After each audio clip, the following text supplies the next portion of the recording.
Добрый день, мой любимый YouTube канал, мои дорогие зрители. Я благодарю вас за ваши лайки, за подписку на мой канал, за комментарии, за супер спасибо. Мне очень приятно. Благодаря вашей активности, обратной связи я вижу, что контент, который я создаю, вам полезен, и вы мотивируете меня делать больше полезного контента. Ваши отзывы — это вообще волшебство. Чаще всего публикую в телеграм-канале, тоже подписывайтесь, вдохновляйтесь успехами других людей. Ну а нас с вами ждут мощнейшие, энергетически заряженные и сакральные дни. Они наступят уже совсем скоро. Что делать? Как подготовиться? Рекомендую вам послушать внимательно, потому что день осеннего равноденствия — это одна из ключевых точек года. День, когда можно разделить жизнь на до и после. А в конце дам мощнейшие ритуалы и практики. Расскажу, что нужно сделать. Делайте, пожалуйста, богатейте и процветайте. День осеннего равноденствия знаменует собой начало астрономической осени в северном полушарии. В южном полушарии, соответственно, начинается весна. Именно в этот день длительность дня и ночи равны. Солнце на всех широтах восходит точно на востоке и заходит точно на западе. На полюсах же половина солнечного диска движется по кругу вдоль горизонта. Осеннее равноденствие — это момент, когда Солнце пересекает небесный экватор, создавая равные части света и тьмы на Земле. Это удивительное астрономическое явление, оно символизирует баланс и гармонию в природе и в наших собственных жизнях. Это время, когда мы можем отразиться внутри себя и уравновесить все аспекты жизни, к которым мы были недостаточно внимательны. Каждый год осеннее равноденствие приносит с собой уникальные энергии и уникальные возможности. В 2023 году, в 2023 это событие также наполнено особой магией. Это время, когда вы можете задуматься о своих целях, планах, стремлениях. Ведь скоро наступит зима, и осеннее равноденствие может служить моментом для подготовки к изменениям впереди. В разных культурах мира существуют традиции и праздники, связанные с осенним равноденствием. Например, в индийской культуре это время празднования Наваратри, когда богиня Дурга почитается в течение 9 ночей. В Китае это празднование лунного фестиваля, связанного с осенним сбором урожая. Осеннее равноденствие — это время встречи с балансом и магией природы. Пользуйтесь этим временем, чтобы обратить внимание на свою жизнь и на направление, которое вы хотите увидеть, куда хотите пройти вперед. Медитируйте, отмечайте этот переход, наслаждайтесь красотой смены сезона. Осеннее равноденствие — это тот самый день, когда вся Вселенная готова вам помогать. Ну и главное событие осени у нас случится 23 сентября. Пик придется на 9 часов 50 минут по Москве, 6:50 по всемирному времени. Энергии этого дня можно ощущать за 3 дня до и 3 дня после. И его нельзя пропустить, если вы хотите внести перемены в свою жизнь. Что я рекомендую? До наступления осеннего равноденствия обязательно наведите порядок в доме.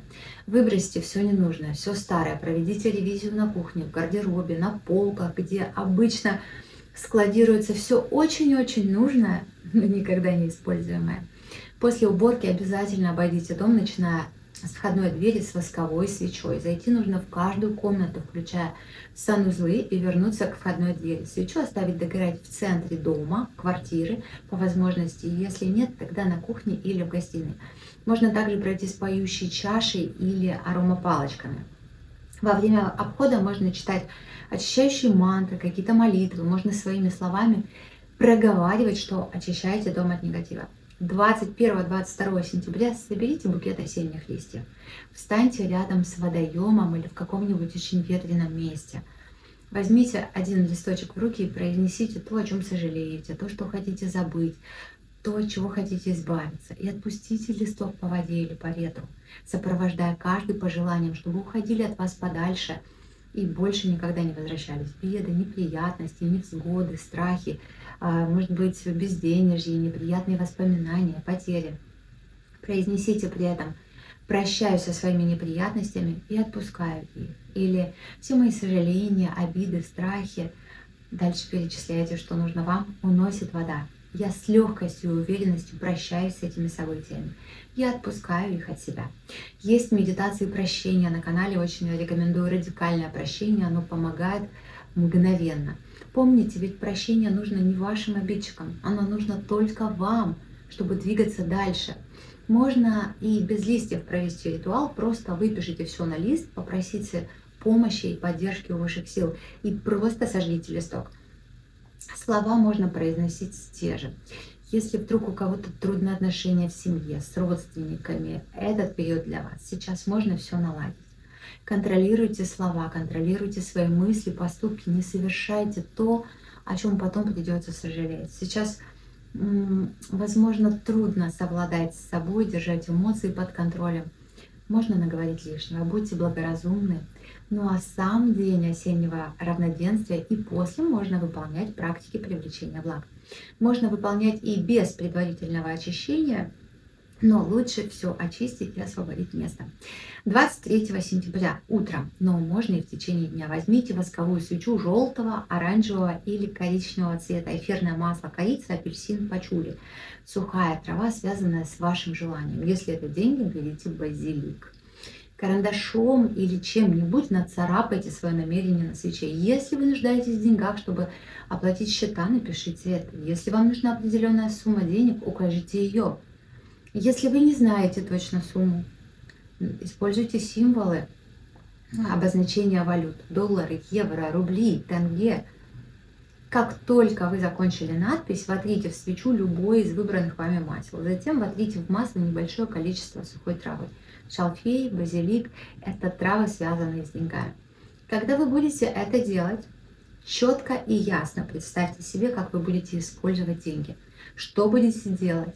Может быть, вы долги отдадите, купите новый автомобиль, может быть, вы планируете внести первоначальный взнос за новую квартиру, может быть, на новое развитие потратите. Зачем зажгите свечу и, глядя на ее пламя, сосредоточьтесь на своем намерении.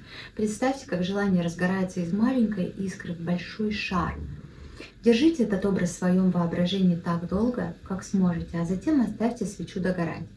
Не волнуйтесь, если вы что-то сделаете не так. В любой ритуал нужно вкладывать что-то свое, частичку себя, частичку своей энергии. Творить, волшебничайте. Самое главное, удерживайте это внутреннее состояние волшебства, состояние Творца, ведь вы сами и есть тот волшебник, который исполняет желания.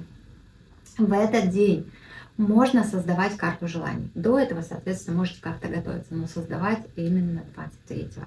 Можно вносить изменения, если очень нужно. Лично я придерживаюсь создания карт в китайский Новый год. В 2024 году он будет очень сильным, очень мощным. А если у вас уже все запрошенное исполнилось, то тогда, конечно, да, можно создать карту сейчас.